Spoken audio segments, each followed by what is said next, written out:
Edgar Allan Poe, The Black Cat, narrated by Howard King. For the most wild, yet most homely narrative which I am about to pen, I neither expect nor solicit belief. Mad indeed would I be to expect it, in a case where my very senses reject their own evidence.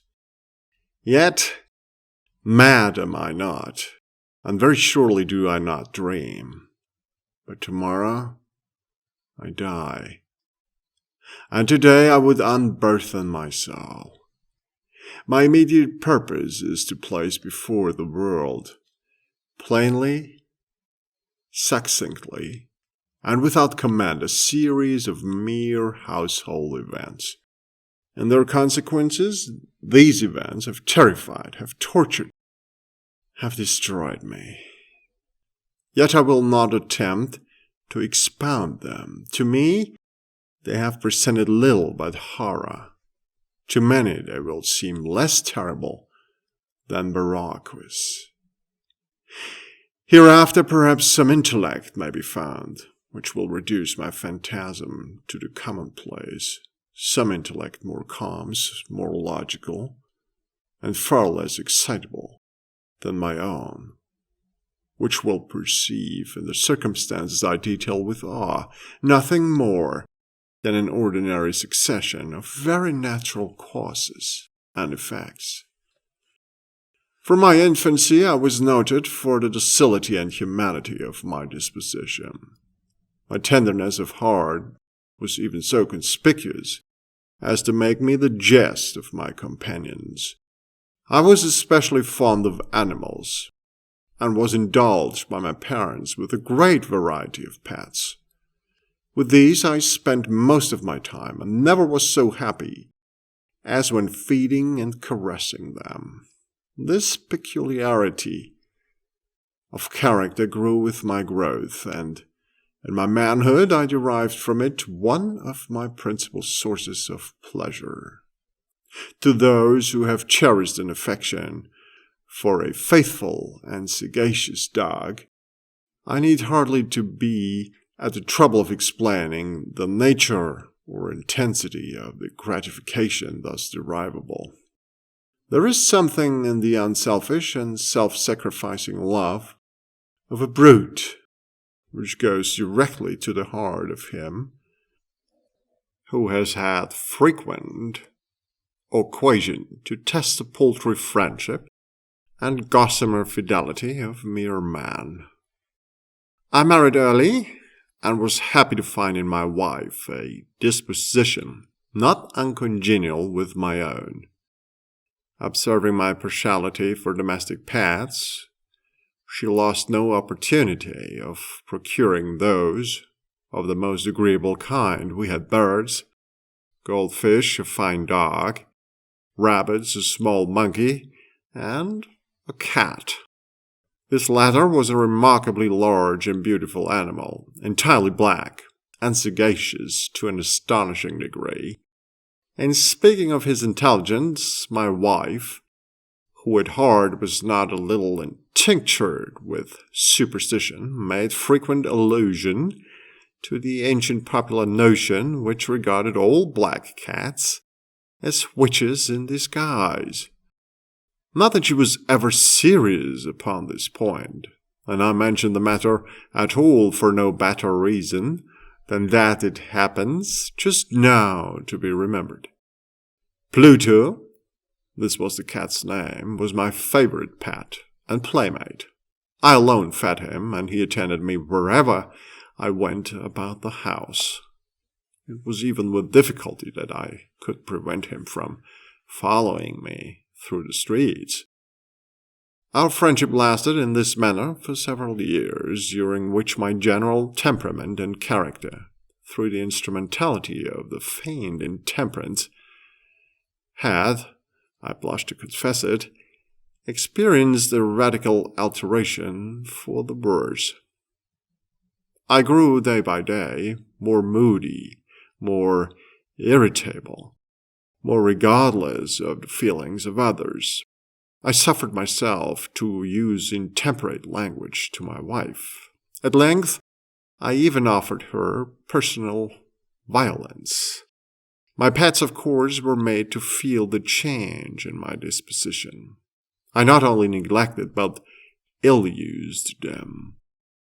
For Pluto, however, I still retained sufficient regard to restrain me from maltreating him, as I made no scruple of maltreating the rabbits, the monkey, or even the dog, when by accident or through affection they came in my way. But my disease grew upon me, for what disease is like alcohol, and at length even Pluto, who was now becoming old and consequently somewhat peevish, even Pluto began to experience the effects of my ill temper. One night, returning home, much intoxicated from one of my haunts about town, I fancied that the cat avoided my presence. I seized him, when, in his fright at my violence, he inflicted a slight wound upon my hand with his teeth. The fury of a demon instantly possessed me. I knew myself no longer. My original soul seemed at once to take its flight from my body, and a more than fiendish malevolence, gin-nurtured, thrilled every fibre of my frame. I took from my waistcoat pocket a penknife, opened it, grasped the poor beast by the throat, and deliberately cut one of its eyes from the socket. I blush, I burn, I shudder, while I pen the damnable atrocity.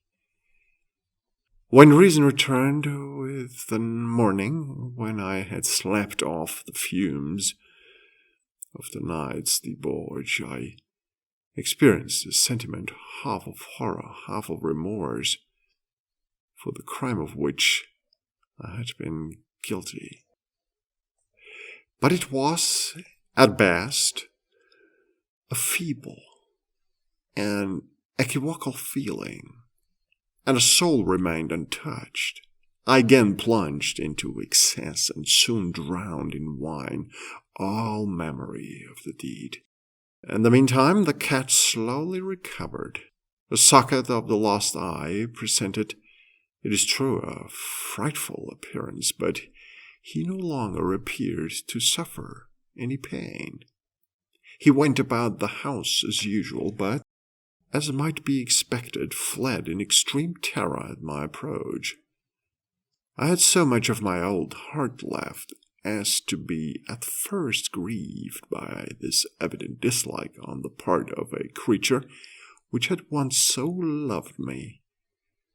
But this feeling soon gave place to irritation, and then came, as if to my final and irrevocable overthrow, the spirit of perverseness.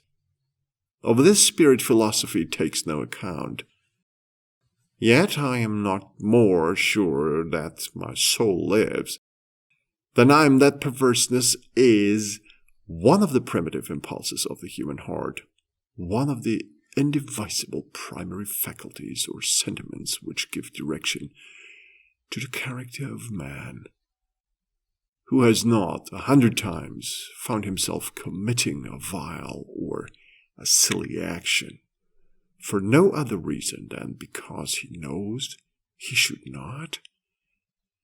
Have we not a perpetual inclination in the teeth of our best judgment to violate that which is law, merely because we understand it to be such?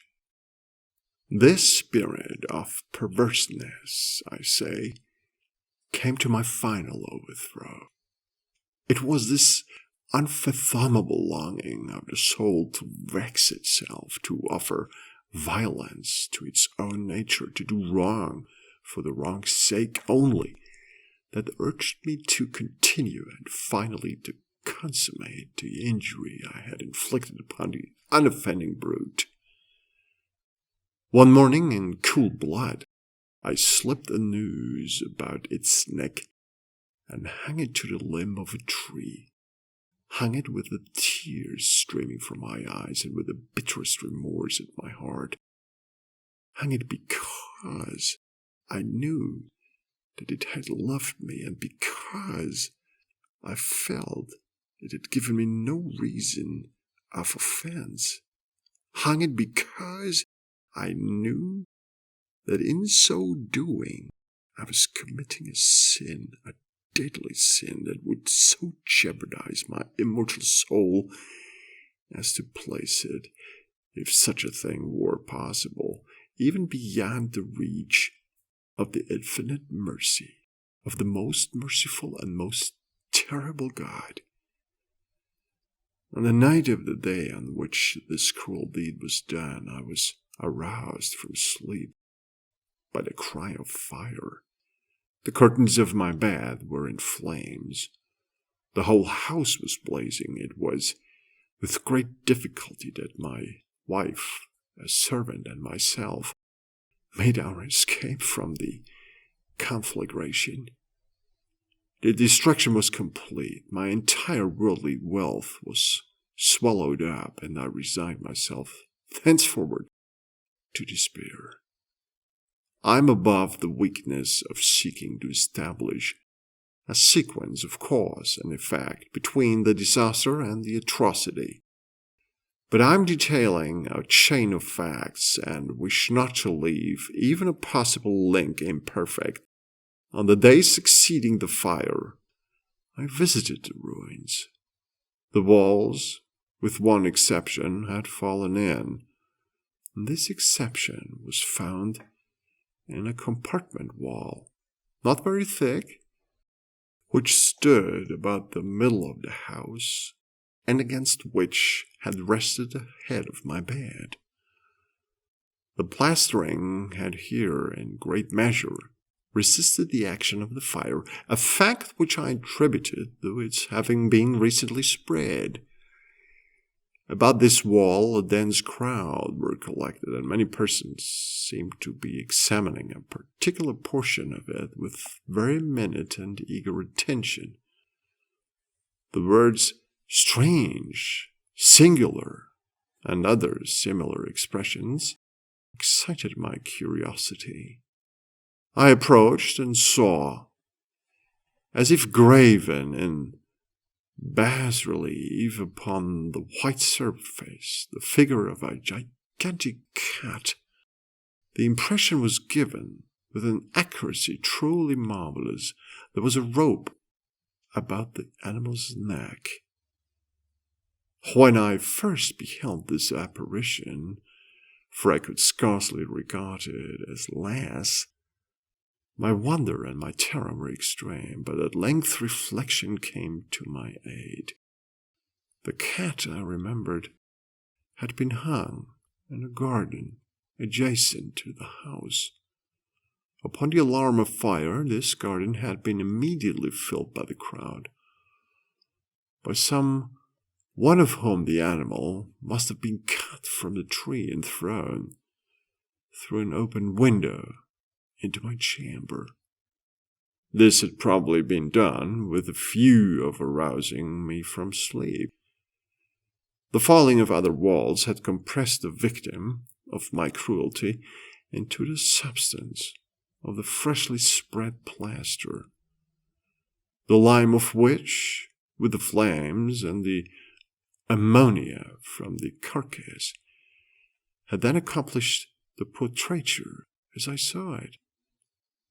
Although I thus readily accounted to my reason, if not altogether to my conscience, for the startling fact just detailed, it did not the less fail to make a deep impression upon my fancy. For months I could not rid myself of the phantasm of the cat, and during this period there came back into my spirit a half sentiment that seemed, but was not, remorse. I went so far as to regret the loss of the animal and to look about me among the vile haunts which I now habitually frequented for another pet of the same species and of somewhat similar appearance with which to supply its place.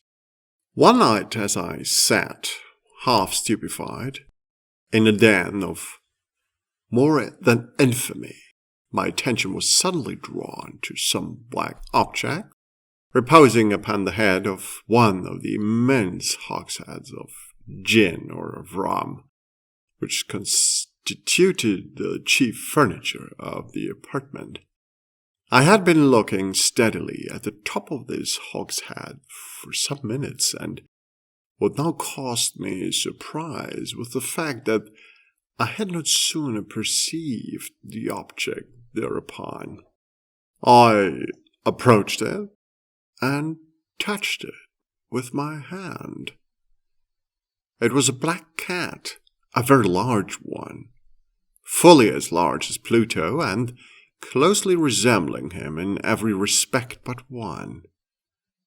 Pluto had not a white hair upon any portion of his body, but this cat had a large, although indefinite, splotch of white covering nearly the whole region of the breast. Upon my touching him, he immediately rose, purred loudly, rubbed against my hand, and appeared delighted with my notice. This, then, was the very creature of which I was in search. I at once offered to purchase it of the landlord, but this person made no claim to it, knew nothing of it, had never seen it before. I continued my caresses, and when I prepared to go home, the animal evinced a disposition to accompany me. I permitted it to do so, occasionally stooping and patting it as I proceeded. When it reached the house, it domesticated itself at once and became immediately a great favorite with my wife. For my own part, I soon found a dislike to it arising within me. This was just the reverse of what I had anticipated, but I know not how or why it was. Its evident fondness for myself rather disgusted and annoyed. By slow degrees, these feelings of disgust and annoyance rose into the bitterness of hatred. I avoided the creature, a certain sense of shame and the remembrance of my former deed of cruelty preventing me from physically abusing it. I did not, for some weeks, strike or otherwise violently ill-use it, but gradually, very gradually, I came to look upon it with unutterable loathing, and to flee silently from its odious presence as from the breath of a pestilence. What added, no doubt, to my hatred of the beast was the discovery, on the morning after I brought it home, that, like Pluto, it also had been deprived of one of its eyes. This circumstance, however, only endeared it to my wife, who, as I've already said, possessed in a high degree that humanity of feeling which had once been my distinguishing trait and the source of many of my simplest and purest pleasures. With my aversion of this cat, however, its partiality for myself seemed to increase. It followed my footsteps with a pertinacity which it would be difficult to make the reader comprehend. Whenever I sat, it would crouch beneath my chair, or spring upon my knees, covering me with its loathsome caresses. If I arose to walk, it would get between my feet, and thus nearly throw me down, or, fastening its long and sharp claws in my dress, clamber in this manner to my breast. At such times, although I longed to destroy it with a blow, I was yet withheld from doing so, partly by a memory of my former crime, but chiefly, let me confess it at once, by absolute dread of the beast. This dread was not exactly a dread of physical evil, and yet I should be at a loss how otherwise to define it. I'm almost ashamed to own, yes, even in this felon's cell, I'm almost ashamed to own that the terror and horror with which the animal inspired me had been heightened by one of the merest chimeras it would be possible to conceive. My wife had called my attention more than once to the character of the mark of white hair, of which I have spoken, and which constituted the sole visible difference between the strange beast and the one I had destroyed. The reader will remember that this mark, although large, had been originally very indefinite, but by slow degrees nearly imperceptible, and which for a long time my reason struggled to reject as fanciful, it had at length assumed a rigorous distinctness of outline. It was now the representation of an object that I shuddered to name, and for this, above all, I loathed and dreaded, and would have rid myself of the monster. Had I dared, it was now, I say, the image of a hideous, of a ghastly thing, of the gallows, oh mournful and terrible engine of horror and crime, of agony and of death. And now I was indeed wretched beyond the wretchedness of mere humanity, and the brute beast whose fellow I had contemptuously destroyed, a brute beast to work out for me a man, fashioned in the image of the high God, so much of insufferable woe, alas! Neither by day nor by night knew I the blessing of rest any more. During the former, the creature left me no moment alone, and in the latter I started hourly from dreams of unutterable fear to find the hot breath of the thing upon my face, and its vast weight an incarnate nightmare that I had no power to shake off, incumbent internally upon my heart. Beneath the pressure of torments such as these, the feeble remnant of the good within me succumbed.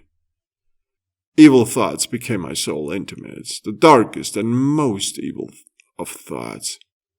The moodiness of my usual temper increased to hatred of all things and of all mankind, while, from the sudden, frequent, and ungovernable outbursts of a fury to which I now blindly abandoned myself, my young complaining wife, alas, was the most unusual and the most patient of sufferers.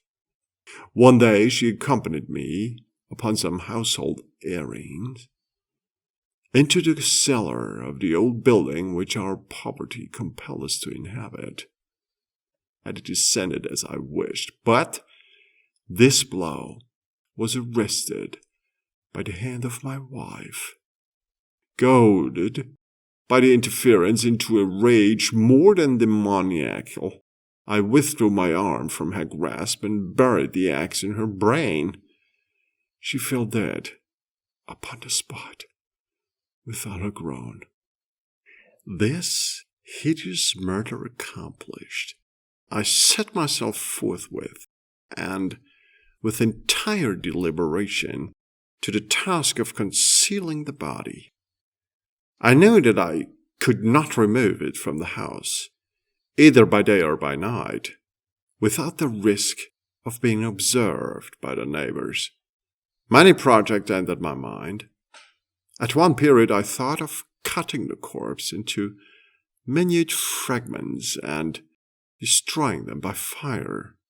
At another I resolved to dig a grave for it in the floor of the cellar. Again I deliberated about casting it in the well in the yard, about packing it in a box as if merchandise with the usual arrangements, and so getting a porter to take it from the house. Finally, I hit upon what I considered a far better expedient than either of these. I determined to wall it up in the cellar, as the monks of the Middle Ages are recorded to have walled up their victims. For a purpose such as this, the cellar was well adapted. Its walls were loosely constructed and had lately been plastered throughout with a rough plaster, which the dampness of the atmosphere had prevented from hardening. Moreover, in one of the walls was a projection, caused by a false chimney or fireplace. They had filled up and made to resemble the red of the cellar. I made no doubt that I could readily displace the bricks at this point, insert the corpse, and wall the whole up as before, so that no eye could detect anything suspicious. And in this calculation I was not deceived. By means of a crowbar I easily dislodged the bricks, and having carefully deposited the body against the inner wall, I propped it in that position, while, with little trouble, I relaid the whole structure as it originally stood. I prepared a plaster, which could not be distinguished from the old, and with this very carefully went over the new brickwork. When I had finished, I felt satisfied that all was right. The wall did not present the slightest appearance of having been disturbed. The rubbish on the floor was picked up with the minutest care. I looked around triumphantly and said to myself, "Here at least, then, my labor has not been in vain." My next step was to look for the beast which had been the cause of so much wretchedness, for I had at length firmly resolved to put it to death. Had I been able to meet with it at the moment, there could have been no doubt of its fate. But it appeared that the crafty animal had been alarmed at the violence of my previous anger, and forbore to present itself in my present mood. It is impossible to describe or to imagine the deep, the blissful sense of relief which the absence of the detested creature occasioned in my bosom. I did not make its appearance during the night, and thus, for one night at least, since its introduction into the house, I soundly and tranquilly slept. I slept even with the burden of murder upon my soul. The second and the third day passed, and still my tormentor came not. Once again I breathed as a free man. The monster in terror had fled the premises forever. I should behold it no more. My happiness was supreme. The guilt of my dark deed disturbed me but little. Some few inquiries had been made, but these had been readily answered. Even a search had been instituted, but of course nothing was to be discovered. I looked upon my future felicity as secured. Upon the fourth day of the assassination, a party of the police came, very unexpectedly, into the house, and proceeded again to make rigorous investigation of the premises. Secure, however, in the inscrutability of my place of concealment, I felt no embarrassment whatever. The officers bade me accompany them in their search. They left no nook of corner unexplored. At length, for the third or fourth time, they descended into the cellar. I quivered not in a muscle. My heart beat calmly, as that of one who slumbers in innocence. I walked the cellar from end to end. I folded my arms upon my bosom, and roamed easily to and fro. The police were thoroughly satisfied and prepared to depart. The glee at my heart was too strong to be restrained.